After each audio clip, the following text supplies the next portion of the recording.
GM, and welcome to the Boonafide Experience podcast. I'm your host, Kyle. Really, most people just call me Boona. This is a Web3 podcast where I interview artists, builders, innovators, DeFi wizards, and of course, GM enthusiasts. The mission here is to highlight trustworthy individuals in the Web3 space, share amazing artwork, and build a strong culture as we rewrite the history of IP and entertainment forever. If you're new here and or returning and have not done so already, please go ahead and like and subscribe to this episode below. It does greatly help get this podcast in front of more people and in the ears of more listeners, depending on what platform you're on. Thank you so much for coming back, and let's go ahead and get into the next guest. My next guest, his name is Eric Rubens. He is an NFT photographer. Also, one thing interesting about Eric, he is one of the OG photographers on Instagram way back in the day. So there was a lot of great perspective from photographers on Instagram, a lot of the culture that was created at that point in time, a lot of the similarities between some of the support, some of the backlash with Web3 and with NFTs that photographers do see. There's a lot of very similar correlations, and it goes to show how history is very repetitive, and how humans are complicated, but we're not that complicated. So this is a fantastic episode. Eric is one of the pioneers. He is always in Twitter Spaces, always helping people, whether it's from onboarding to asking questions about pricing their art. And you'll notice there's not as much art as we typically showcase in this show, because Eric really wanted to share a lot of his experience, a lot of his knowledge, a lot of his what we call alpha in the space, to really help onboard a lot of new photographers as well as brands. Eric has a lot of corporate ties and did a lot of great work for a lot of major travel brands. And so I feel like he's one of the most unique people to really make the bridge, to really make Web3 for everybody. That's enough rambling for me. Otherwise, I'll give away the entire episode. Let's go and get started with the show. GM Eric, how are you? Doing good. How about yourself? GM. GM. Here. It's good afternoon here. Yeah, I even not on yet. I know, it's I feel like once I've onboarded a few people into the NFT scene, and once that clicks, once that clicks, the rest of it's kind of easy. You just start understanding the culture of what we're really getting at here, I feel like GM's all times of the day, and then GN's signing off for the night. I can't say GN and then ever type anymore the rest of the night. I feel like that's just I'm done for the day. Mm-hmm. But I'm waiting for the intermediary one, so maybe we'll get to GA, a couple years down the road or something. What's funny though is that I feel like when I was I just started a new company about 6 weeks ago, and they were when they had the position of a GM, I'm just wait, hold on, what is I feel like in this new space, a lot of the terminology and acronyms may be redefined, because that actually confused me. Wait. Yeah. I feel like I have to look up half the things I see. Twitter is obviously we're so limited in characters, so I feel like we have to use abbreviations half the time, especially if you're getting into threads or trying to elaborate on anything. So then the abbreviations start coming into play. But I feel lost half the time on threads. I have to look up multiple things to try to figure out what's going on.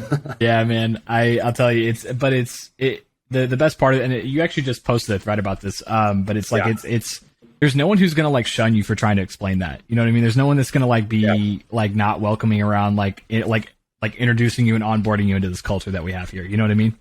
Yeah, definitely. I think that's one of the cool things about this space is it is so new. So I feel even the people who are advanced right now, potentially got in, 6 months ago, 9 months ago, maybe a year and a half ago. So we're not to the point where it's I guess on other platforms like Instagram. I've been on Instagram since 2011. So if people are, you're getting to the point now where people have been on it for almost a decade. So if you got new people to Instagram, you're oh, come on, where have you been the last 10 years? But in this space, it's you don't really, I guess, have that sentiment yet. So a lot of people are figuring out as they go, they just learned something a couple months ago. So of course you're willing to help someone because you're oh, I remember when I didn't know that, I know what GM was 3 months ago.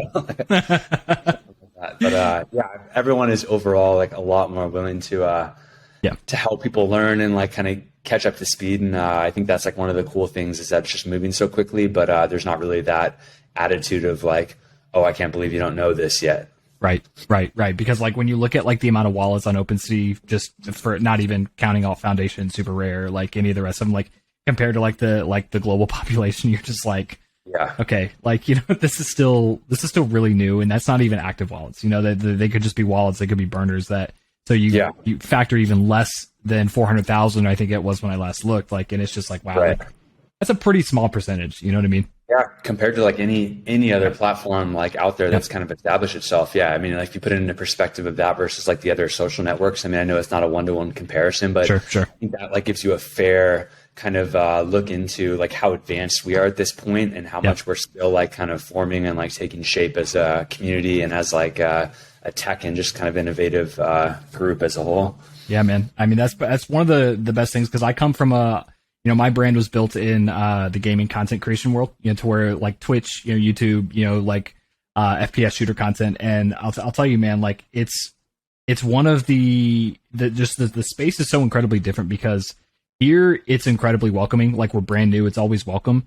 But in that, like, actually, here's where I was going with that, but is that like a lot of the same shit is always being discussed. Like Twitch, obviously, no one can change Twitch. No one can change YouTube. No one can change these big behemoths. But like there's no like major organization that we really need to control here. And I honestly wanted to make the switch because, and I don't mean this as like as a slight to myself or a shame to myself, but like I feel like I'm one of the dumbest people in this space, and like I try to put myself in a room where I'm not the smartest. You know what I mean? Yeah. Like if you feel like you know everything, go find a different room. You know what I mean? Right. And so I say that with all sincerity, but it's just like there are so many gigabrains here that it's just and it's so open and welcoming and like here, like you got to do your own research. Don't get me wrong, but like here we're gonna show you the way. No, I think that's a great point that you made. I mean, I kind of feel the same way. I feel like you can just kind of, I guess, tie that into when you've done anything for a long period of time. Like you start going through the motions and you don't feel as intellectually stimulated or challenged. Or feel like you have like much room to grow or like advance in the space.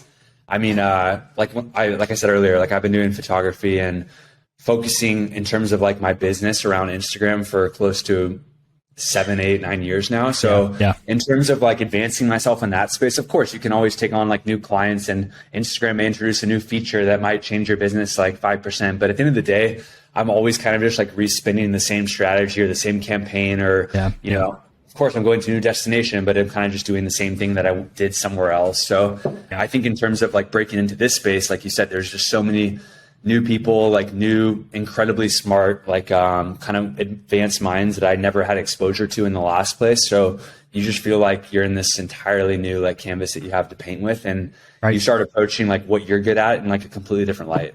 Yeah, I mean, and to I think one of the biggest catalysts for that is you look at a place like Instagram, or you look at a place like Facebook. I mean, TikTok's a little different and Twitter's a little different, but you look at like, Instagram is really siloed. It's really siloed, and there's not really a whole lot of room for a lot of different areas of culture and finance and technology and all these places to mix. You're kind of just like you have your niche, you have your zone, but it doesn't really expand a whole lot outside of that. And the comments, in Instagram aren't as, it's just not as interactive as it is in Twitter. There's not really a whole lot of room for open dialogue.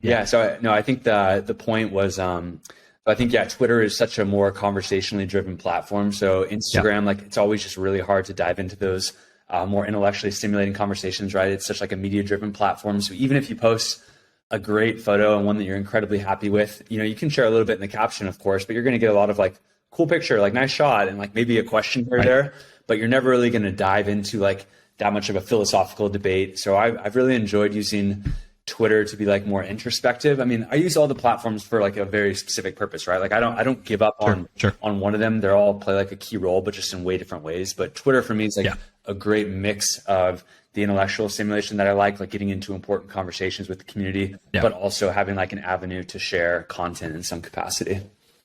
Yeah, I mean, it's because it's what I've noticed, and I fell in love. Like, I actually have to thank gaming for getting me into Twitter, because gaming lives on Twitter, and like you have your silos in Facebook and Instagram and shit, even TikTok. It's big on TikTok, but it really lives on here, and it allows for multiple intersections to happen all at the same time. It allows for different types of conversations and a blend of different things to happen all at the same time. And that's like, I couldn't imagine going back to like, I mean, Facebook I use a little bit here and there, but you know, it's just as far as a main platform, I couldn't, you know, that makes me sick to my stomach after how spoiled we've gotten here. You know what I mean? Yeah, totally. No, I mean, I use Instagram a lot. Instagram to me nowadays has kind of evolved into just like, I guess more of my commercial resume. Like every single sure. Knock Instagram or not, like every single commercial client that I use, like they want the campaign to live on Instagram. That's just the reality of it. Twitter, I've obviously just focused primarily on like the NFT community in Twitter. And then I still use LinkedIn just because every single like decision maker at all the companies I work with, when you talk about GMs at hotels or marketing directors at the companies, they all use LinkedIn in a professional capacity. So those would be more like recaps when I finish a job. I'll share the best like 9 photos and talk a little bit about the job, and then I'm kind of done. There's not really like that social interaction, but you're getting in front of like the people you need to, and that's kind of like all that I utilize it for. Yeah, I mean, and so I think it's a good segue as far as like, you know, like what brought you into the NFT scene, because obviously you just didn't pop up here. Like, you know, when it comes to like your background, your resume, like, you know, like just get like, I'd love to get an intro to that. You know, what kind of got you started and where you've been up to this point. Yeah, so I think for me, I have a very untraditional background and kind of introduction to just even art in general. I'll go way back. I played like semi-professional tennis. I was one of the top players in the country in college, so I was very sports and like team driven, and I love like the team element of sports. And so that kind of segued into my first career, which was I studied electrical engineering in college. So I've always been fascinated by tech, by startups, which I think kind of plays into NFT a little bit. So I became an engineer.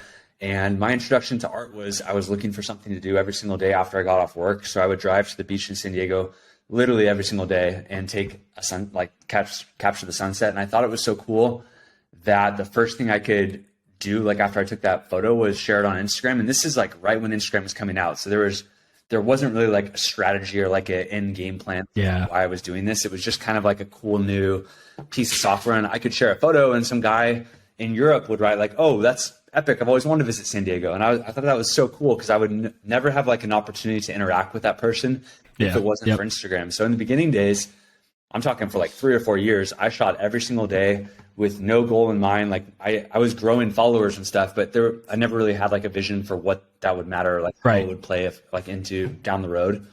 And so I guess for me, like the big breakthrough was I started doing like having local companies reach out, some tourism boards reached out. I got to 100,000 followers and I signed with like a big agency. So I started doing jobs for like Nike, Beats by Dre, Toyota, LG, some like commercial jobs. And that kind of started building my resume and everything snowballed from there. So for me, that's kind of like my introduction as an artist. Like it started off just on the beaches of San Diego, trying to capture the sunset every day, and slowly evolved into doing more travel, like outdoor stuff, tourism boards around the world. And it's kind of like my art journey. But in terms of the NFT space, I think it was just kind of like the perfect place at the perfect time. Like once again, I kind of was getting frustrated where I just kind of hit that lull. Like I thought I was going through the motions with Instagram again. I've been doing it for 9 or 10 years. And I just in the back of my head, like I knew I didn't want to give it up because it's my whole business, but like I knew that I was like ready for something new to come along. And it just seems like this is like the perfect time when I started kind of catching wind of NFTs and like this community, I think back in like November, December of last year. Gotcha. And started trying to learn more. And obviously I gravitated towards the technology because I always love trying to be on like the cutting edge of new things coming out, just my engineering background. So that kind of interests me. And then I thought that the other really cool thing was it seemed like it was such a community driven space, which is one thing I thought Instagram had kind of lost over the years. And the thing I loved about Instagram in the early days was it was just, everyone was doing collabs, like Insta meets. It was all just about kind of learning this stuff together, working to get a cool shot together. And it wasn't this like competitive, like commercially driven space that it is today.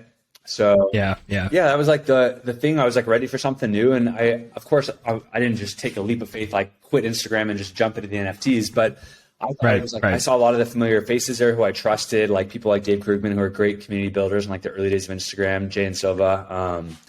So I saw they were. Oh no shit! I didn't realize he went back that far. Oh yeah, I've been on Sony's global team with them for like 5 years, 6 years now. Oh shit! I've been on Instagram. Like I've known them on Instagram for like since 2013, 2014.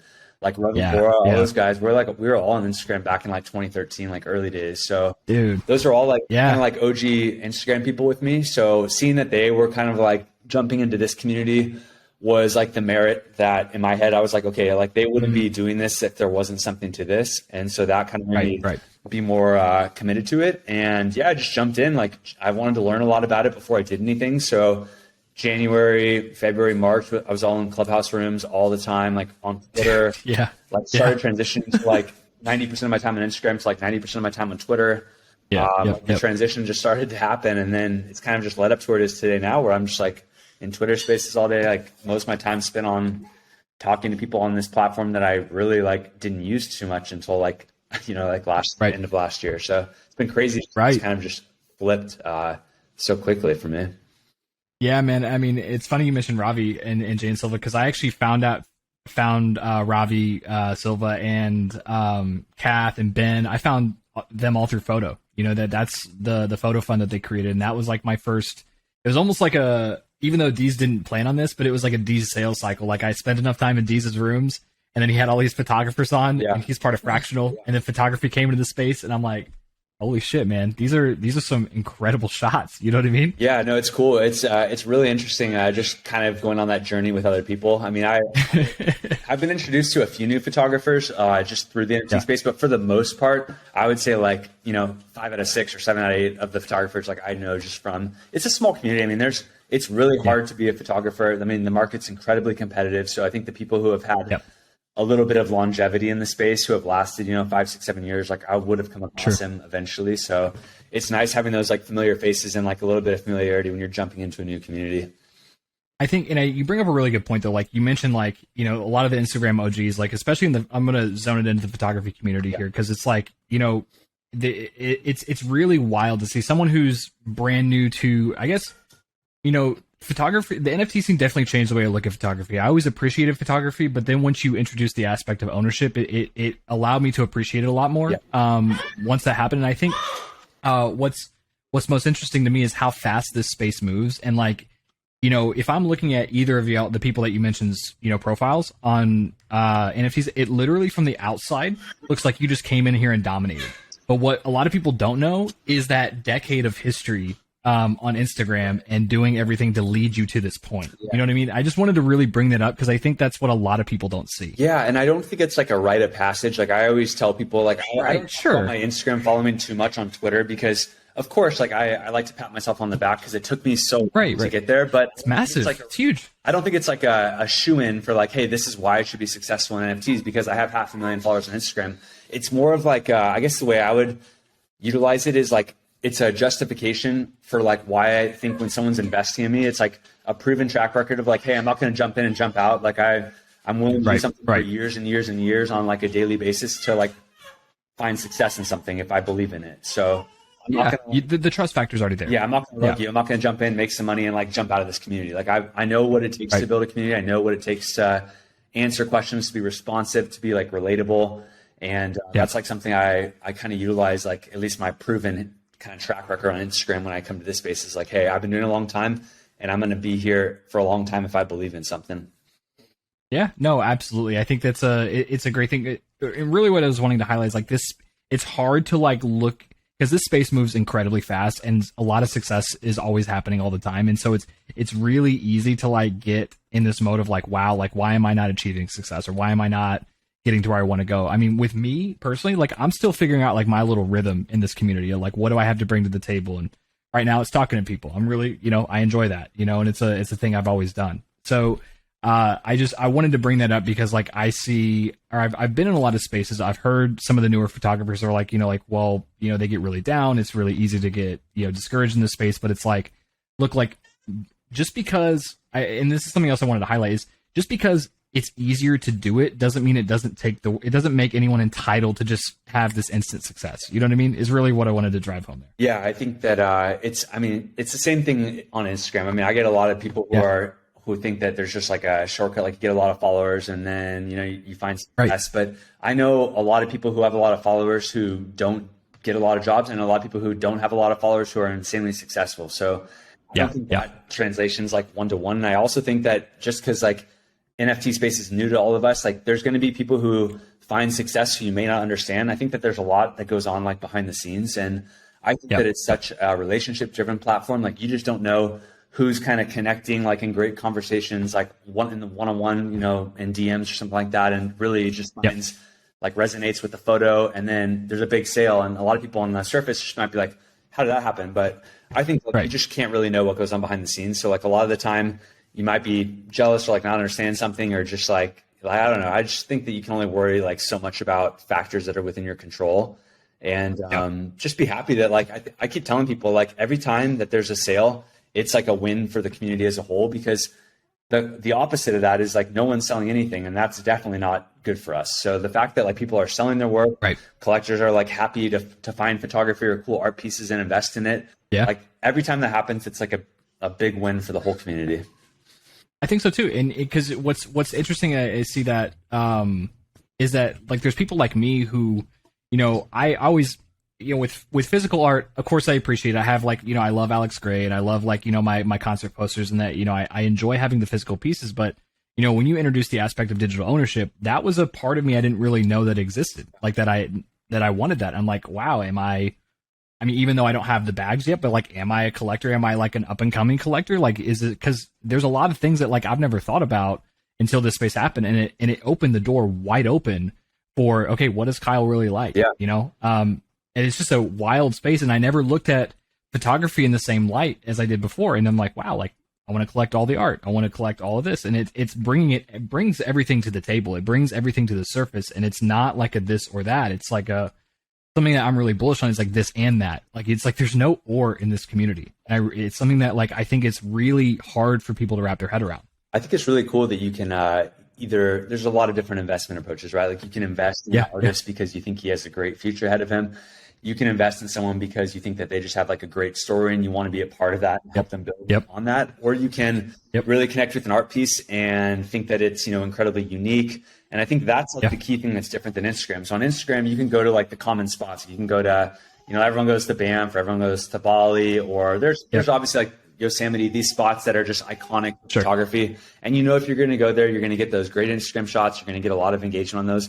But then if you come to the NFT space and someone's looking to invest in photography and there's, you know, like 500 photos of the same waterfall in Iceland, well, that might not be as much of like a good investment because it's not really as unique a piece. So I think for me, it encourages me to continue to try to find either like locations that are a little bit harder to get to, more undiscovered, like rare, or just try to like do what I think like one of my strong points is I can go to like just the beach down the street from me and try to like make something happen of that. Like, it's not going to be like this iconic like lookout that you know is like a guaranteed, you know, great shot. Right. But I can like try to go to the beach and catch like a wave with like the lighting and the sunset, and I can try to make like something out of that artistic. So it encourages me to keep trying to find like my own little like niche in the community and like try to find however like I can make my art stand out from like another person. Yeah, I mean that, and plus one of the most important parts on this is that like, you know, you layer in how small of the surface we've seen with smart contracts. Yeah. You know, what everything can do with that. I mean, that to me is where it's like, that's where the nerd in me gets excited, because it's watching all the ways, you know, whether it's photography, whether it's, you know, whether it's GIF artists, whether it's whatever type of art that you're creating, is there's so many different ways to utilize smart contracts to meet certain parameters for it to do certain things. Like some of the shit where like the art evolves over time, I think is one of the coolest things I've ever seen. Yeah. You know what I mean? That's like an area where I think I need to currently like learn a little bit more about. Like I know that that's like a big benefit to minting, like especially with collections, is like developing your own contract. So I came out with my first collection, which was crazy, like sold out in 3 minutes, and I never expected. Holy shit! And it was like my 50 favorite surfer shots that I've like captured in the last like 8 or 9 years, and I have a lot of shots of people actually surfing, but I decided that I can make this collection unique because it was like the moment they were entering the water, either going in or coming out, and I thought that was so unique because the emotion in that moment was either like, well, I always notice like whenever a surfer's like running out to go surf, like he's so excited in the moment. Yeah. And so I thought that was like a really cool emotional thing to capture, is like their excitement in the moment. Or when they're coming out, they're always just like reflective over having like a great session. So I thought that the point where they were like hitting the water was like a really cool thing to focus on. So if you go and look at that collection, it's all like basically surfers like hitting the water. They're not actually like surfing. But getting to my point is like I did that collection just kind of blindly. Like OpenSea was like the only thing at the time, the only platform that was doing collections. I know now foundationist collections. So there's like other options, but I just kind of did it blindly on there. And then everyone kind of after that started talking about smart contracts and like, oh, you should do your own contracts. I was like, oh, damn, wish I would have known that. Right, right. I'm going to do another collection of waves that I've been kind of building I have like Sick. 75 I love right now, but I want to keep trying to get better ones so I can take out like the weakest one and replace it and just make it better and better. Right. But I'm going to do a smart contract for that for sure. And try to find a good resource to help me build that out. That's how I believe. That's how I actually think where I found you first is like you were talking about that collection in a space, and that's like really where I think that I actually like that's where I first discovered you is when you were talking about like he hosted a space when I talked about this Drop the Surfers collection, and then the cool thing is so I mapped out the 50 beaches that I shot each surfer on, and then I did an airdrop. I think I'm one of the only people I know who did a unique one-of-one airdrop, so 50 different ones. Wow. I found a shot on the same beach as each surfer. So if your surfer was in La Jolla down in San Diego on Wind and Sea Beach, I found another shot that I took on Wind and Sea Beach, minted it and sent it. Oh, no shit. That's cool. I had a surfer in Brazil. I found a shot from that beach in Brazil and sent it to that person. So every single person holding a surfer got a unique one-of-one from the same exact spot. And then with the waves collection, I found a wave that I shot on every single same beach as well. So if you're holding a surfer, oh wow, you got an airdrop and you're going to get like first choice to reserve your wave. But all three of those are shot in like the same exact spot, which is it was a nightmare to try to like find and like down. But I have like a whole spreadsheet of all 50 and like the roadmap for each individual shot and like how the next shot progress. I don't know. It's a lot of work, but it's fun. It makes it, I don't take lightly like people investing in me, and I want to try to think of ways that I can either like show that I'm taking this very seriously and I want to provide value long term. So I think this is like a way that I'm like, hey, I'm very dedicated. I want to make this unique and different, and like it's taking me like a long time. I'm not just pumping out like more collections and more shots. I'm putting a lot of thought and emphasis on like the creativity behind it. Yeah, I mean, and what you like, that's a really good point that you bring up, and it's one of the advantages. And I have an audience that is, a lot of my audience gets it, but a lot still doesn't, and so it's one thing that I really like to touch on what you just brought up is that, like, when you purchase a piece, when you purchase whether it's a collection or a one-of-one or whatever the case may be, like, artists now have the ability to literally give back to the people who supported them from the drop, from the beginning, by giving them a specific unique piece related to something that they own. Yeah. And it's like, it's never before could you do that on Instagram. Like Instagram's got its place, Twitter's got its place, but there's not when you introduce the idea of ownership and wallets and blockchain and like that is something that's never been done before, to where you literally get to monetize. Not only do you get to monetize your community, but they get to monetize themselves. Yeah. You enable a two-way street for monetization. And I think that's one of the biggest things that I don't think that it's really like talked about, because everything's just about the environment and, like Ponzi schemes and all this other shit. You know what I mean? Totally. It's incredibly cool that, I think it's actually a great thing for, like everyone who's creating art in this space and seeking like out collectors and stuff. Like when you have someone who trusts in you that much to invest, it doesn't even have to be money. It's just like investing their time, investing. I talk about a lot, like there's a lot of ways to support someone. It doesn't just have to be financially. Like every time you like someone's work, comment on it, share it, show it to a friend, like that's all means of support.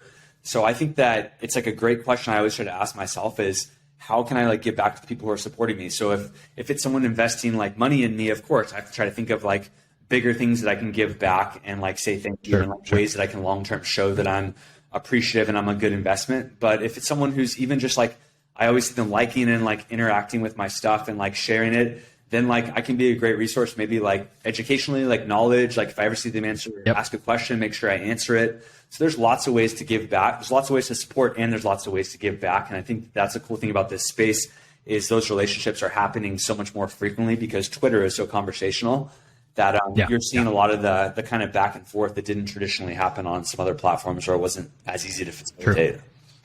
True, absolutely. And want to because want to leverage some of your background here to ask a question is like, when it comes to like, so we have this great space. It's really grassroots. It's bleeding edge. You could argue to say it's bleeding edge. And we've got this tight knit community that's probably less than 1% of the world here.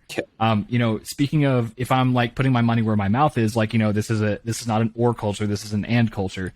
It's one of my thesis is that there's room for everybody to play. Yeah. Like including corporations and big brands and individuals and artists.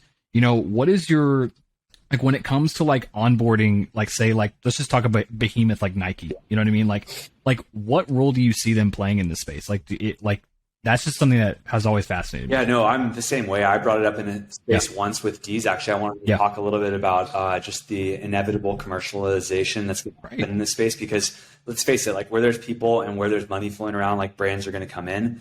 And I don't think that we need to treat it as like, oh, well, this is Web3. There's no place for them. Like I know some people are so anti like brands getting involved just because like they're guarded, and they have seen how brands jumping in or celebrities jumping in have not really had the best intentions, and they're in it for a cash grab, and they don't really care about the community. So I think it's good that people are really cognizant and like protecting the community and being a little bit wary about anyone who's just kind of jumping in. But at the same time, I think that we should do what we can to onboard companies into this space, because I think it provides a lot of incredible opportunities for artists. And there's only so much support that, collectors and people, kind of investing in art can give. I think you really need that extra layer of commercial brands, like providing big opportunities for artists to really have it be a sustainable long-term ecosystem. So I mean, like I can talk a little bit about like the brands that I'm most involved with. Like I'm on Sony's global team. I have a long-term deal signed with United Airlines, so I shoot like all their like travel and digital content. I'm also with Amex Platinum, Callaway. I do a lot with Four Seasons. So those are kind of all brands that I have a lot of involvement with. And I've talked with United, I've talked with Four Seasons and Sony about like the NFT space and ways that they could get involved and stuff. And I think that that's one of the keys to pay attention to, is you have to involve like the people who have put in the time and are kind of leaders in the community in like what would take shape, right? So if I ever brought in Sony or United Airlines, like I would go to people like Deez and I would be like, can you please like help spearhead these talks? Like he knows the community better than anyone. He spends all of his time like talking to people in the community. Like I think that's a resource that you have to have being involved in like these discussions. It can't just be like someone like me trying to figure out how to like bring in a brand. Like I need to involve a lot of people. So that's like one thing I'm trying to be really cognizant of. But I think there's tons of ways they can get involved. Like I think that proof of attendance protocols, like POAPs, could be a huge thing for loyalty programs. Like I think it'd be so cool if you're on a plane or checking into a lounge or going to different airports, if you could collect tokens and get unlock different tiers in like the aircraft. Like there's a lot of ways to gamify things and make flying, traveling, and all these things like a lot more fun. I think there's so much opportunity, and that's like the fun part. But kind of like my main takeaway is like you have to involve the people who have put in the time to build this thing, because they have they know what's the most important, they have the right intentions, and they know which people should be involved in building this stuff out. So they're like the people who are like the most important people to get involved for sure. I mean, I like that point, because it's like, the fascinating part about a company or a brand coming in is that like they have this massive revenue model that they have, and it's all in fiat, and crypto is just now being put on people's like account, on their accounting books. You know what I mean? So it's fat to me. Like I find this one of the biggest challenges for companies is that like it's keeping, because at the same time though, a lot of us are customers of these big brands. Like a lot of us, like our information stored there, our data stored there, and so we still want security from these brands. And so like that's, to me, like I see some brands operating their own operating on their own blockchains, like some of the more corporate blockchains. But to me, it's just a fascinating thing to see like what role do they really play here? And I'm still very like in the dark and in the weeds, not in the weeds, but in the dark on that, because that to me just seems like the most overwhelming challenge. And I can see why some of them are slow to adopt or almost anti what we're doing here. You know what I mean? Yeah, I mean, a lot of these bigger brands, they have so many different layers of approval. It's not going to be an overnight thing where you get like a Sony or United Airlines like involved in the NFT space.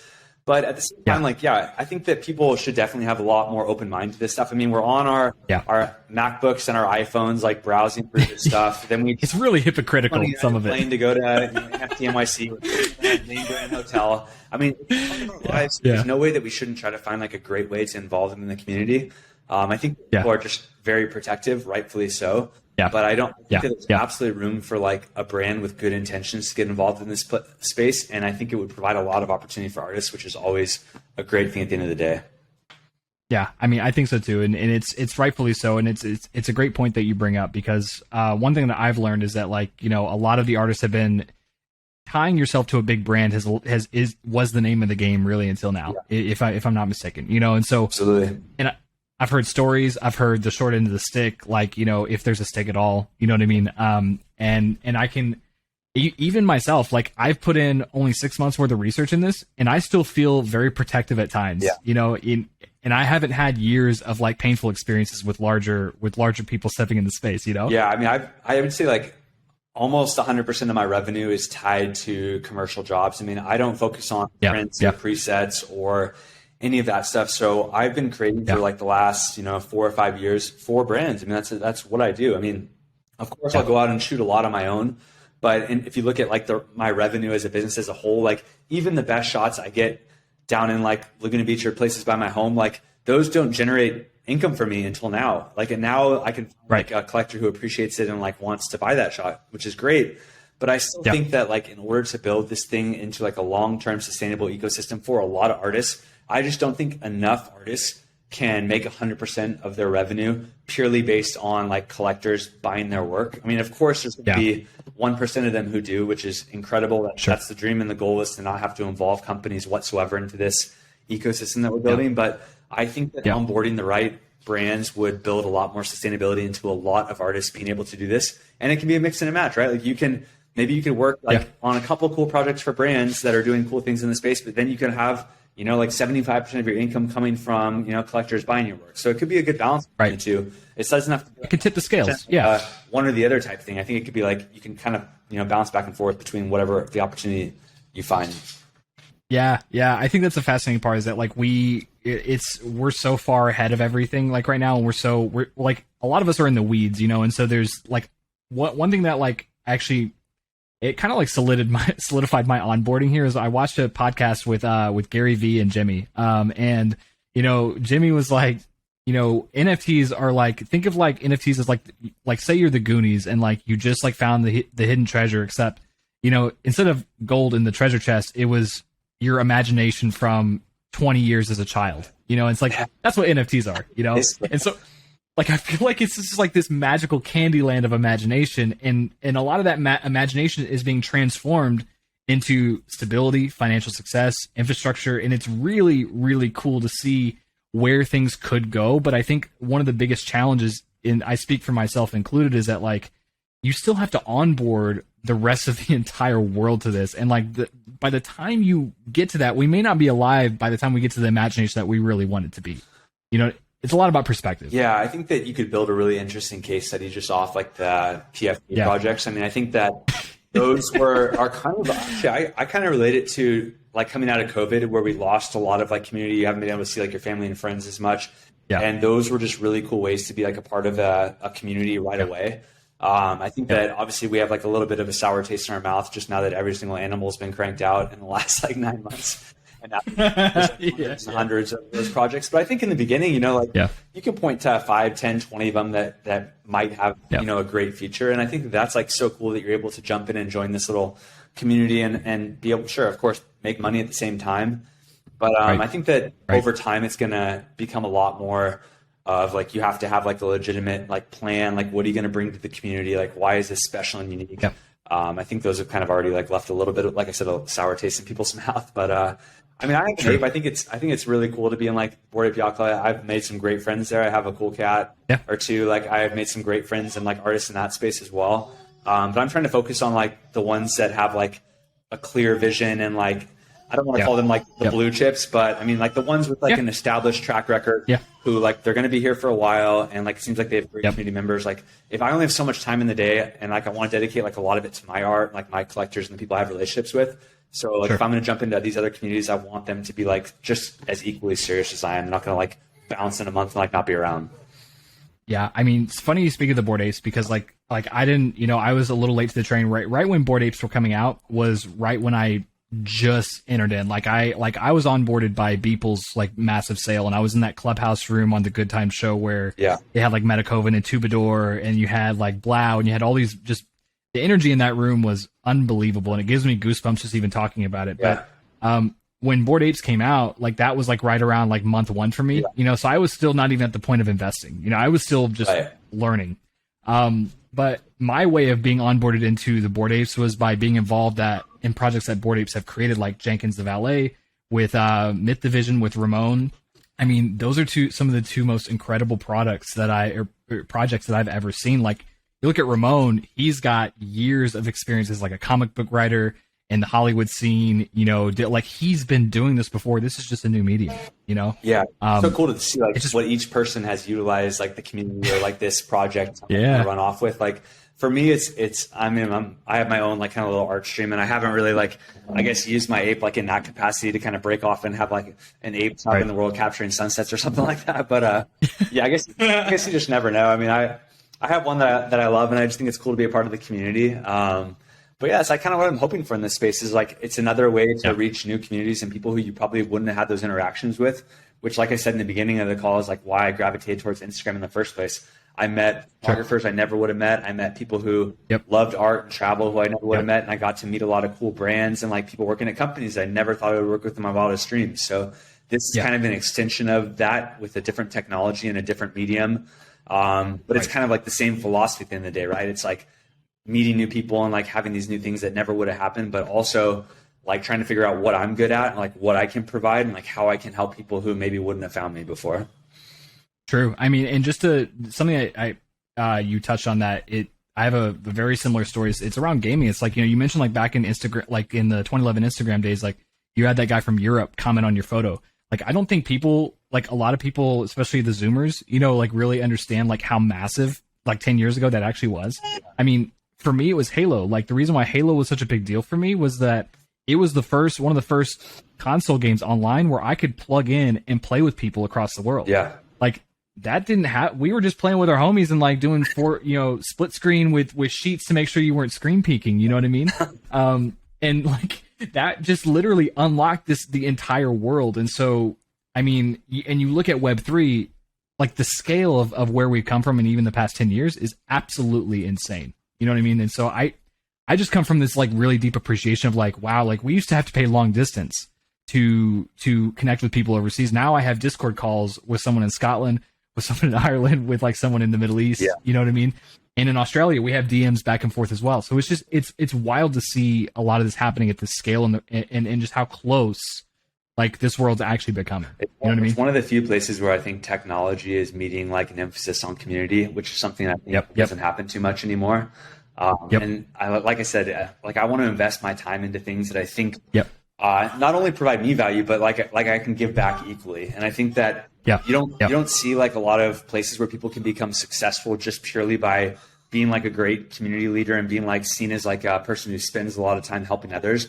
And I think this space has like, and it's honestly a testament to some of like the bigger collectors. I think that they're very in tune. Like, of course, there's some that are probably just geniuses at the finances and they know like what's going to off and what's going to make money. But I think I think one like key realization I've had is like overall, a lot of them have put an emphasis on supporting people who are here for the long haul, who are building things and who are showing up like daily and providing value to the community. Those are the people who I see them investing in. And so I think that that's like a big sign for me that I'm in the right place. And it's like a community that is really like putting a focus on bringing the cream rises to the top, right? Like finding people who are dedicating the time to it, that are big benefits to building this thing and like building it the right way, and make sure that they have like a platform and like find success somehow. Yeah, dude. And I've never seen the support to the magnitude that I have here. It's not to say that there's not bad actors here. It's not to say there's not scams that happen here. It happens daily. Though, right? I mean, like you'll never. Yeah, there's always. Yeah, you can't. And I want to make that transition because I know with I've seen it less with traditional. I know there's more traditional art being onboarded, but just from some of the photographers that I've talked to, like it seems like the photography community is still very, very resistant against this technology. Like, can you speak a little bit to that? Because like that to me is a very fascinating topic. I think that it's a really tricky topic, and we could talk about that in probably an entirely other call. But I mean, Gotcha. I think a lot of the sentiment comes from people are hesitant for change, right? I mean, they get into a groove and they're resistant to try something new because they've spent so much time to get to a certain level and to finally make it and to find some success in that. And then when something else comes along and an entirely different group of your peers is finding success in that, it's a little frustrating and intimidating to be like, wow, I'm like finally got to this point where I'm like doing this good, and now there's something else and different people are doing good in that. So I think that it's easy to just kind of dismiss it and say like, screw that, like I'm not doing that. That's kind of like a scam or BS, or not going to have legs to run with. But I think that's kind of a losing mentality, right? I mean, I think I relate that a lot to, I keep going back to the early days of Instagram because it's the same exact parallel. It's like you got a lot of the traditional photographers who either had galleries or were crushing on print sales or who did workshops. And not to say that those things aren't successful like paths that you can pursue anymore, but when Instagram and social media came out, you had a whole nother leg of photographers, an entirely new crop of people who are coming up with that, who are embracing that technology, who are maybe only a year or two in, but they gave it all to that and they ran with that.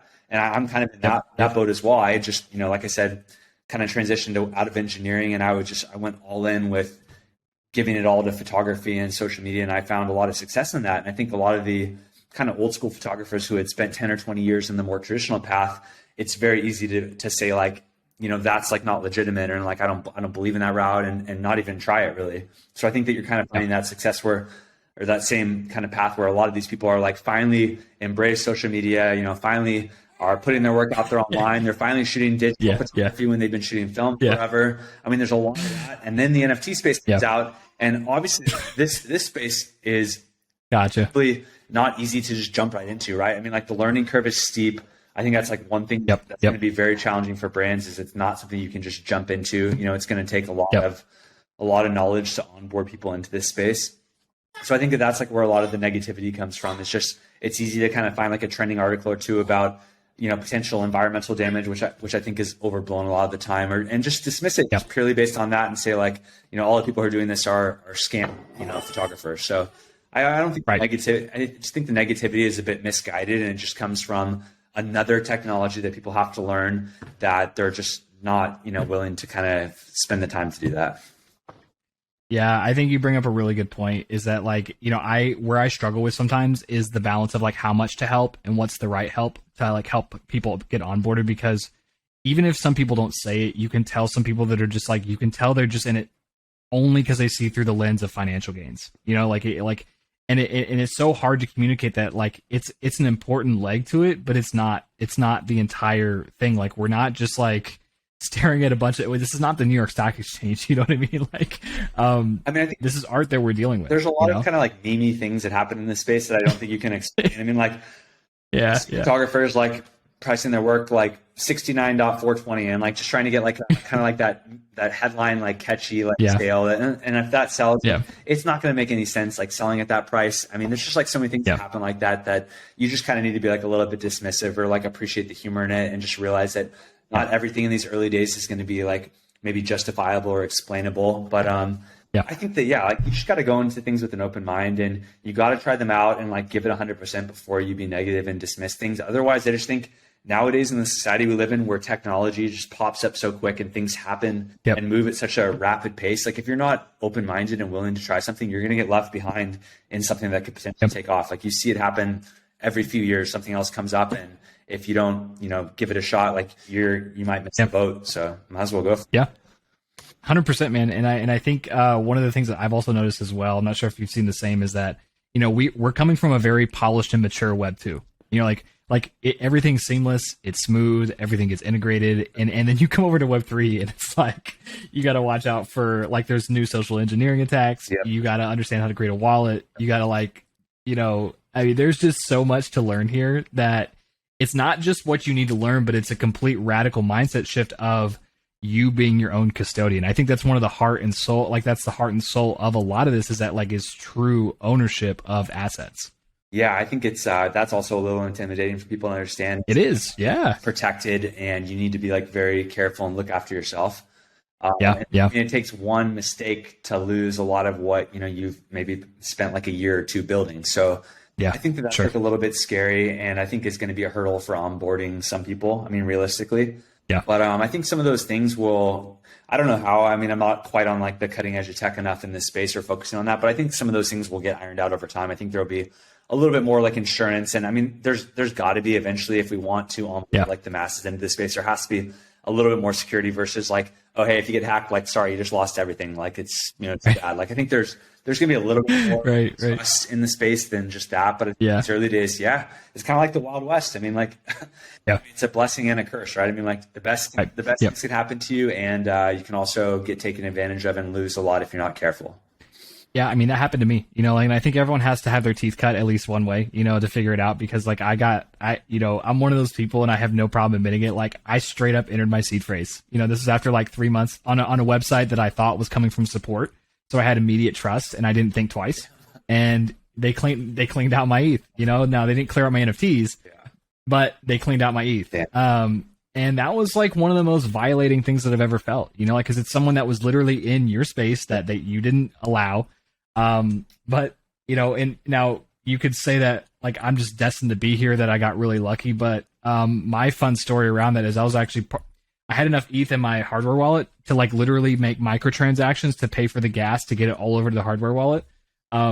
And what happened was I was actually just joined the photo community, and they did a game to basically win a couple one-of-one NFTs from some of the artists in there, and they airdropped NFTs to some of the holders, to all the token holders. And I got airdropped 2 NFTs. Of course, I had to have more money to play the game. Yeah. But someone made 2 offers on mine to play the game to win the prize, and I recouped everything that I lost minus the savings from my hardware. Yeah. Like there you go. Things don't work out in the end. I mean, that all happened in a week, man. So it's like it's wild, dude. And I can't make that up if I tried, but it's hard to like tell people that like you're probably gonna fuck up, and you're probably gonna like lose some shit, and you're probably gonna get screwed over at least one time before you figure it out. And it's hard to really like tell people that that's just gonna happen. I had a really scary thing happen a couple of weeks ago that it's probably good to educate people about. But I was traveling from a shoot from Hawaii, and my phone went no service as I was getting on the plane. So I was like, well, that's really weird. Like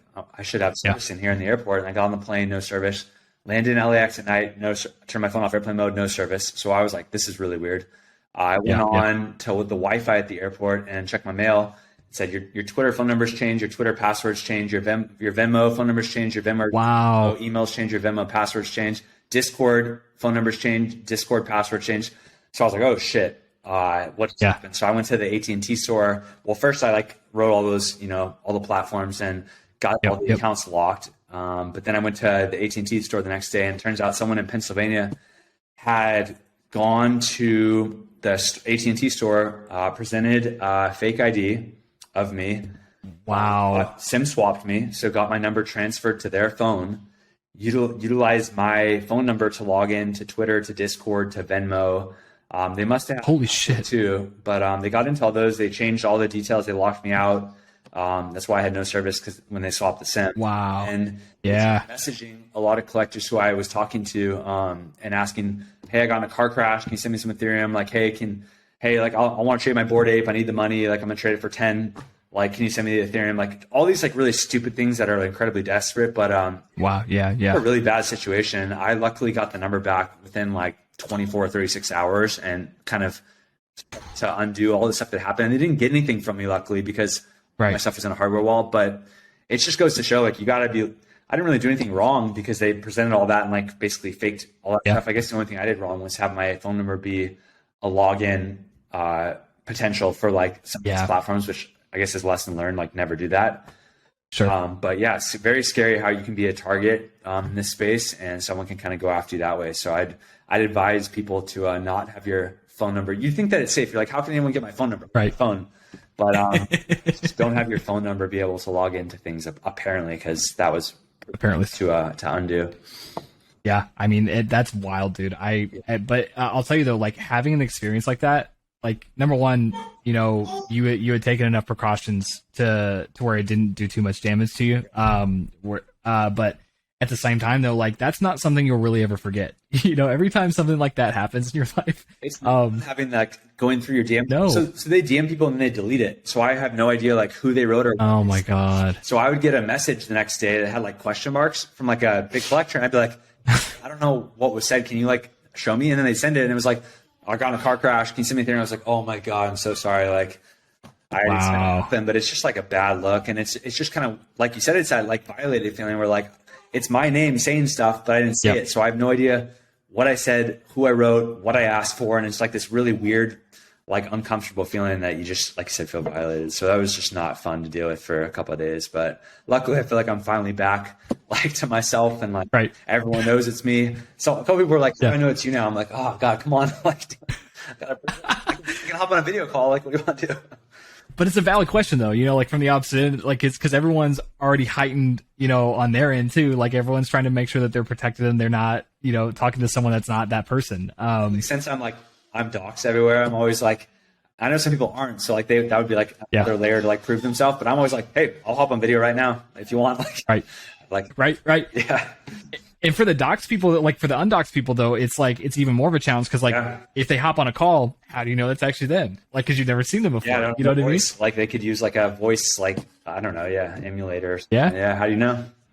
Yeah, you don't. No, it's wild, and I think those are just some of the areas that like I've noticed that like even with my community, whether it's resistance, whether it's just pure confusion, whether it's just like we've gotten, and I think it scratches on a deeper surface, to be honest, is that like if you really get on, if like from what I've learned in my almost 30 short years in this planet, is that like a good percentage of the population, they just want things taken care of for them. Like they are willing to sacrifice security for comfort. It's like, you know what I mean? They're willing to sacrifice freedom for comfort is what I'm trying to say. Like they're willing to give data to have more personalized ads. So like, and I'm guilty of it to a certain extent as well, but like trying to, like when you really understand that, like the mass population is not, I mean, I hate to be blunt, but like a lot of them are not go-getters. It's just like, it's just doing what they need to do to get by, to like do their leisure activities. And like, and it's not like there's anything wrong with that, but there's a lot of people that just there's no proactiveness in their life. It's just like, it's very reactionary towards life is a better way to put it.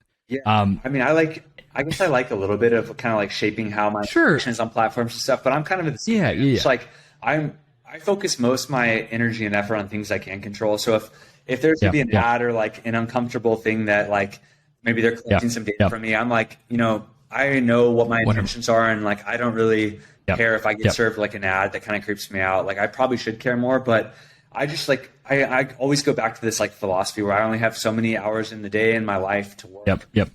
To help to be a part of a community, and I'd rather just focus on things in my control than trying to get like caught up and consumed in things I just can't control. And it goes back to like a lot of people just get so frustrated with like the algorithm and like, why isn't my content getting pushed out to more people? Why aren't more people seeing my stuff? And I'm like, I can't control that. The only thing I can control is like the quality of the work I put out, how much I show up for the community, like the type of responses I give, like how much I give to like helping other people. That's the things I can control. So I try to focus on those, and I hope that it all works out for me in the end. But I just don't. But it has so far. Yeah, I just you know what I mean? Try to get like really consumed on those things that I know people can like let bother them, and then just get burned out because they just get frustrated by like how things aren't exactly how they want it to be. Exactly. Like like we I think we spend like my example with Twitch a little bit ago. If you're trying to change Twitch, it's not going to happen. Yeah. You know what I mean? And so it's this idea of that, like, like, and we all go through this to a certain extent, but it's like knowing when to pick your battles and how far to take your battles. It's like, Twitch is a behemoth. So it's like after years of like getting the same bullshit response from something like that, okay, let's go somewhere where the attention isn't. Like, let's go to somewhere that's doing something different. It's like I think that's a challenge that I know I've really struggled with, especially up to this point. But this scene in this space has actually like encouraged me to like think more like that. Okay, if it's not working, pick your battles to a certain extent, do what you can do, like you said, control what you can control, and if it doesn't work out, shit, dude, it's a big universe. I have a couple of philosophies that kind of drive like my time and my business beliefs. Like that's a big one of them is just kind of letting things happen naturally as they will. It's like a reason why on a lot of podcasts I do a lot of interviews, like I don't like talking about my work too much. Like I'll talk a little bit on the surface level on like why I create what I create and like why I love shooting sunsets. But you're not gonna see me talking about like a specific piece and why I think it's like I want it sold right now, or like, hey, I have this new thing coming out, like, hop on it. Like I don't talk too much about like very point driven, like why I think people should buy my stuff or why I think I'm a good investment. I talk more on like the high surface level type stuff. And I hope that if someone's interested enough, they'll do their research and go check it out on like a deeper level. I also have like a kind of a belief that you should analyze like what is the reward on time spent doing things, right? So for me, like I'll give you a good example that some people might understand, but I had like 500 or 600,000 followers on Tumblr. And so many people were like, that's so cool, you have so many followers. I'm like, yeah, but I had this realization one day. I was like, well, I spend a lot of time like posting on there, and then like I get caught up like scrolling on there, just looking at stuff. I've never made $1 off there. Like no brands ever really reached out for me to do anything on there. Like, why am I spending so much time in my day doing that? And the same thing with Facebook. Like I was spending a lot of time on Facebook, and I was like, I'm already talking to these people in real life. Like a lot of them already follow me on Instagram. I've never gotten a job that was through Facebook. Like, why don't I focus on Instagram? And now it's like Twitter. Like, sure, like a lot of things are happening in the NFT space, so I focus my time on that. So I'm really like a big believer in focusing your time, effort, energy on things that have some sort of a return on them. Otherwise, you just get caught in this like rabbit hole nowadays with social media, and like TikTok's a good example. Like, so many people I know are like, oh, I love TikTok. Like I can just spend hours like scrolling on. I'm like, yeah, that's like what they want. It's like there's no return on it. Like I guess maybe brings you a little satisfaction for like 5 or 10 minutes, but it's easy to do that for an hour, and then it's like, man, there went an hour where I could have like spent like, even if you're talking to the community or doing like something about that, like that stuff has like an impact in the long run. So I try to focus my like time, energy, and effort on that kind of stuff that has like some sort of a long-term return. Dude, and you bring up a fascinating point. Like I've never had such a strong gravitational pull to a space like the NFT space has done to me. Like, you know, I've had to be incredibly disciplined when I'm at work, you know, because I have a job where I have a little bit more autonomy. Like I can do things during the day and I'm not on a locked schedule. Yeah. But man, having that freedom and like having just the access to the NFT community at any point in time from Twitter, Discord, I mean, it's an incredible, like I notice myself, I'm like, if I'm not contributing to something, I don't need to be on there. Like there's going to be times where I get sucked into the black hole and I'll just scroll or, you know, enjoy the memes. But to your point of like, I experience that mindless scrolling on Twitter versus TikTok. That's like my black hole that I get sucked into. I'm like, shit, dude, I just like wasted like 45 minutes where I could have like showered. I could have gone to bed earlier. I could have like, play for longevity and health in this space. Yeah. I mean, it's so easy like to burn the candle on both ends because this is a global platform, right? I mean, like when you're people are doing stuff like, it's not like the stock market where there's like windows when things are open, like stuff's open 24/7, 365. So if you don't like find avenues to shut off or like go do other things for your mental health, I think it's like, you're just not going to be able to last like long term. Like you see a lot of people talking about how they're getting burned out, and I'm like, damn, it's like, we're just getting going. Like I think it's important to like realize like there's so much time spent on your screen in this space, whether you're on your phone or your computer doing stuff. Like if you're going to try to find like an alternate means to kind of shut off and find like a escape, like maybe don't have it be also like screen driven. So like I'll try to go on like a walk with my like wife and baby and dog, and I'll go to CrossFit every day, and like maybe I'll go to the beach and shoot sunset like every other day. Like those things get me away from the screen, disconnect, but also like kind of rejuvenate me so then I can focus like for a 4, 5, 6 hour stretch when I need to. But you got to play. You got to play the long run on these things, because if you truly believe that this is going to be around for years and it's a life-changing technology, you can't go in like 20 hours a day and just get like no one can last long-term doing that. You're gonna obviously grow quick in the beginning, but then you're gonna hit a wall and get burned out. I mean, shit, speaking of that, like I hit that for the past week. I just noticed myself not wanting to be in spaces. I wasn't that engaged on Twitter. Right. Like like what I was saying wasn't that, you know, like wasn't that thoughtful. You know, it was just kind of just like going through the motions, and I'm just like, holy shit, man. You know, it's a very real thing, you know, and like I think about that and I look at someone like Deez, I'm just like, that dude is literally tapped into the community like 20 feels like 20 hours a day, man. I don't know how he does it. I mean, he's talked about it too, though. He's like, he said a couple of times, I saw how he's like mentioned he's getting burned out and stuff like that. Yeah. I don't blame him. I mean, he's like, there's been days I see him on like spaces all day long. And I mean, I think it's incredible to find someone like that who's so selfless. And I know he is working on lots of other projects too. I mean, I know some of the stuff he's working on. So, but he gives so much of his time to like helping other people have a platform. And I think you have to have people like that in an emergent space, because those are the people who you onboard people with. Like I can't tell you how many people who've tried to learn about the NFT space. And I'm like, go follow Deez. Like he's one of the people I give to like literally every single person who's trying to learn more, because he taught me like so much. Like that's one of the persons I learned from more than anyone. Like I hopped into his spaces back in March, April, and like I was in there hours a day, and he taught me so much. So like I think he's an incredible resource to have. That's why I put him in like that thread I posted today. I was like, I want to do a thread on like what I think are some like key takeaways on like what I've learned so far, just kind of document and like help people who are kind of jumping in like realize it's like not super intimidating, but it's a good point, like to not go into too heavy, because it's hard to see that opportunity and see like all the people, you know, making life-changing money or like having like these careers form out of like this new emergent thing and like finding the most success they've ever found. And you want to go in like full speed on it because you see the opportunity there, but you also just have to be realistic that like the human mind, like body, like you only have so much you can give before you can really start to pull back, and you don't want to get burned out. Like I think it's going to be like something you got to play the long game on.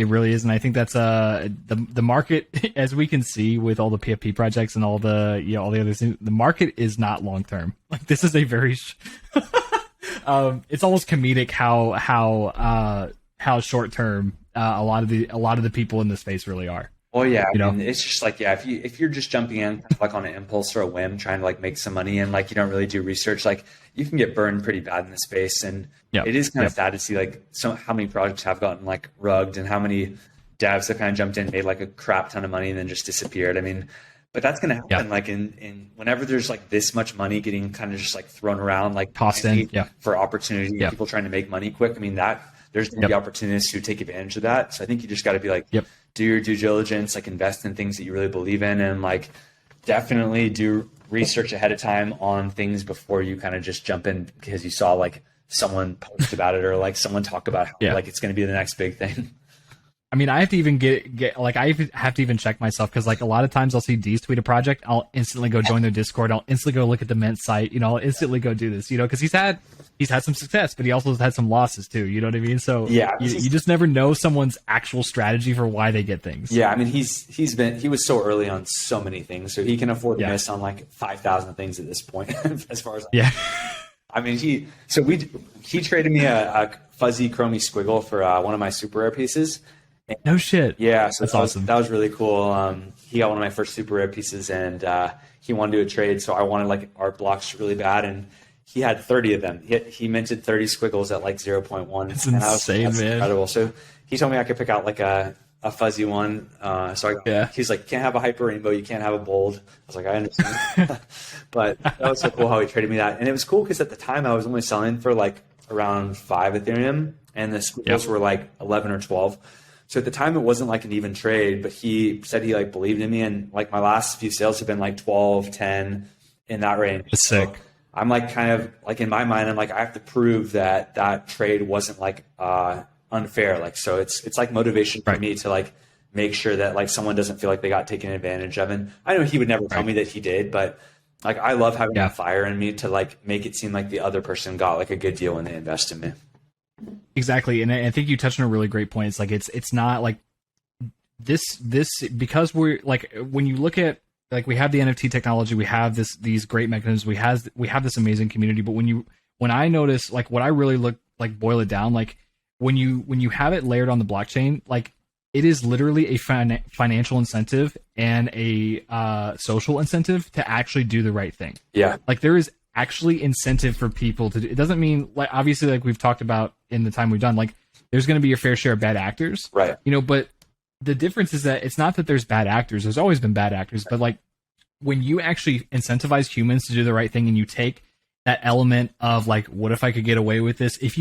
Even though most people don't take advantage of that, to say that thought doesn't come through people's minds, even with the best intentioned people, it'd be complete bullshit, So yeah, I think having the money and the finances be so forward facing is a good and bad thing. I think that the one challenge, like I've talked about it a lot with D's in particular, like on a space, but I think that the one thing that we're going to have to navigate as a community, and you see it popping up a little bit now, is that like back on any other platform or like look a couple years ago on Instagram, like no one knows what rates I'm doing jobs for. Like I don't know what my peers when they do a photo shoot with Nike, like was it a trade? Did they just make $50,000 shoot? Like if I did a shoot and the brand paid me $5K, like and my friend got $75K, like I'm not going to know that stuff really. So that's the one thing I think we have to navigate as a community on this platform is right when someone sells something, it's like boom, sales bot, like super rare sales bot, like Erubes one just sold something for this much money, or like my friend just sold something for $100,000. I'm like, what the heck? Like, are you kidding me? And so I think there's a lot of that, like, kind of just like no one's ever had to kind of see those numbers before. So I think, I mean, at the end of the day, we're all humans. We all have emotions. Like jealousy is a natural human instinct to have. Yeah. I think that it's good to kind of keep in mind that like every little sale is like a win for the community, like I talked about earlier. So that like anytime I feel jealousy like coming on, I'm like, it's really good that people are investing in photography. Like that is a win at the end of the day. Like there's nothing to feel jealous about. But I do think that it's a tricky thing to navigate for the community if, a collector bids, like half an Ethereum on your piece, and then, your friend gets 8 for his piece, and you're like, what, my picture's better. Like it's hard to make a comparison on Yeah, quality, on money, and that kind of stuff when it's so just out there for everyone to see and compare nonstop. It goes back to like the numbers on like likes and followers. Like we always talk about how that was like the frustration on social media and Instagram is it leads to a very comparison driven society. And now, of course, like community is so important in this space. Absolutely. But we have to navigate having finances be completely transparent and out there at all times for all of us to digest, to kind of look at. We know who's doing great, having sales all the time. We know exactly how much they're selling for. Yep. And Cat sells a piece for 100 Ethereum. Everyone's like, "Oh my god!" Yeah, I was like, I was literally going to bring that up. Yeah, sale. Like that's something real to digest, and you got to be. Part of you's like, "Wow, I'd love to make that on a picture." Right. But the other party is like, "Don't be jealous." Like that's so cool that an artist just made that on a picture. So you got to kind of take both sides of it and realize like it's going to be a challenge for our community, but it's good if you can just try to find like the positives in it versus, I guess, dwell on kind of like the wish it could have been mentality. Yeah, but it's and you know what's fascinating? The point I just brought up is like it's funny how if you look at human evolution, like you look at like even shit before our time, like how closed off and how protective of our emotions, like shit. Even with guys, like even still today, like men still like get very uncomfortable with like showing emotion and acknowledging emotion, even having emotion, because in the past that wasn't acceptable. That was you were like this like macho breadwinner and like you didn't have emotion and you just like you did what you did to protect your family. And what's wild is that like as we start getting like the internet to me is like the very first step to like acknowledging emotions and like validating emotions within humans. And then like you look at social media and it, to me, I know some people spin the democratization and a lot of like the likes and the follows and like what culture it's creating as a problem. But I actually look at it as like, no, this is like just showing how flawed humans really are. This is giving us an opportunity to learn and grow and evolve as a human race because these things are very real. And it's not that we never felt these things before. We just suppressed them. Yeah. Like we never acknowledged them.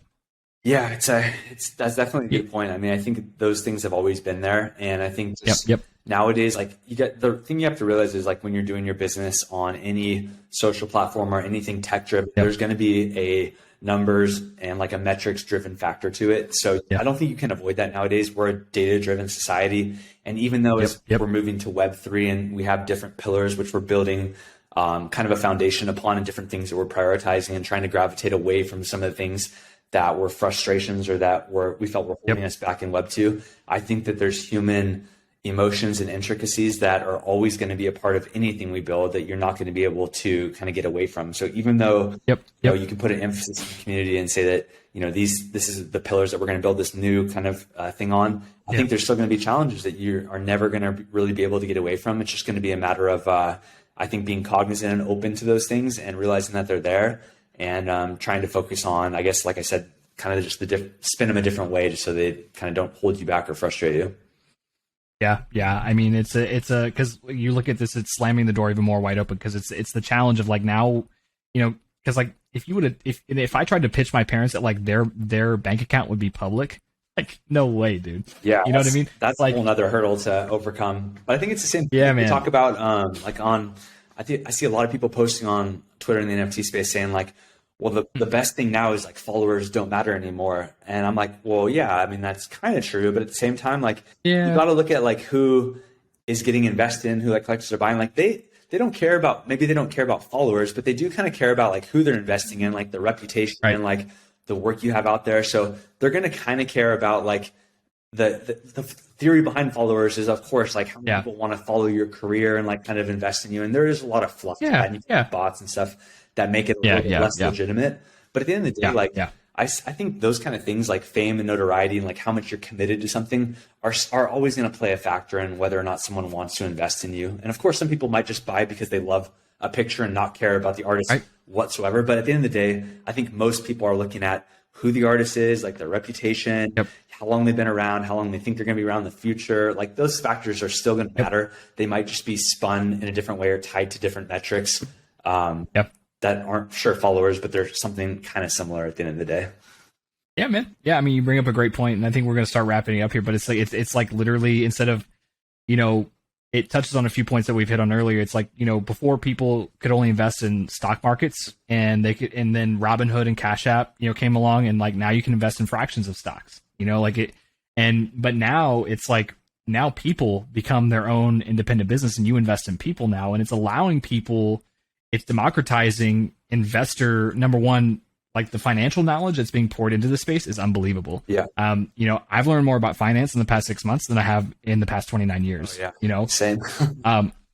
Yeah, dude, it's insane, especially with what Deez is doing with the fractional and the DeFi, and it, like that is a whole another can of worms. But you know, and that it's getting people. It's just fascinating to see how the market really reacts and how so just unaware people are of what types of decisions need to be made when it comes to investing in artists, like how to think long term, how to think short term, because this is all brand new to a lot of people. And to be honest, like I'm in this boat, like it's brand new to me because I didn't want to learn about traditional finance. That shit was boring as fuck. Right. Like I don't want to look at numbers all day. I don't want to learn about some like shit in a book that I'll never read. Like, but you give me access to like use this to invest in art. Shit, man, it changes the game entirely. Yeah, you know what I mean. Cool. I mean, I think people aren't maybe like don't put 100% of your resources in the NFT space and art, but I think it's providing people a really cool resource to further diversify. And you might be investing in an artist, but I like to think of it like when I'm trying to tell someone a little bit about me and a brand, like they're investing in me as a photographer, sure, but also me as a person, me as an innovator, like me as I love tech, I love building companies. Like you're investing in me as a person when you invest in art. So I think it's just another cool way to kind of tie your money up in emerging space. And that's why I think this space is just so exciting at the end of the day. Dude, it really is, man. Well, dude, Eric, it's been a pleasure having you on, man. Yeah, like we went we went a lot of different directions, man. That's typically how I like it, man. How it should be. Yeah. Like I remember when I was listening to podcasts and like every podcast that had like this like rigid structure, I'm like, I don't want to fucking listen to that. Like, but you know, the Joe Rogan podcast with Elon are really where I got a lot of my style from. Like they just vibe for like 3.5 hours. You know what I mean? Yeah, I like it. I like this more than when you get a bunch of questions and you have to stick to a script. I think you just talk naturally about things that you feel passionate about. Let the conversation go where you want. I think that'll provide the most value at the end of the day anyway. Yeah, man. Hey, nail on the head, dude. Hey, man, I know you don't like talking a whole lot about your work, but I am going to put you on the spot and say where's the best place for people to find you? Where can people support you? Yeah, absolutely. You can check out like my one-of-one work, which is kind of be like the best of my best in my portfolio will be on Super Rare. My handle on there is erubes1. And then if you want to look at my collections, those will be on OpenSea. I have one called Ocean Intersection, which is the surfers one. And I'll have the Waves one coming out soon. Otherwise, you can find me on Twitter, Instagram, everywhere. I'm accessible. So just DM me if you have any questions. I'm always try to be there for the community, help people if they're stuck on anything. Super vouch, man. Hey, Eric, pleasure to have you on again, man. Appreciate you. Thanks again for having me. Appreciate it. Have a good one. All right.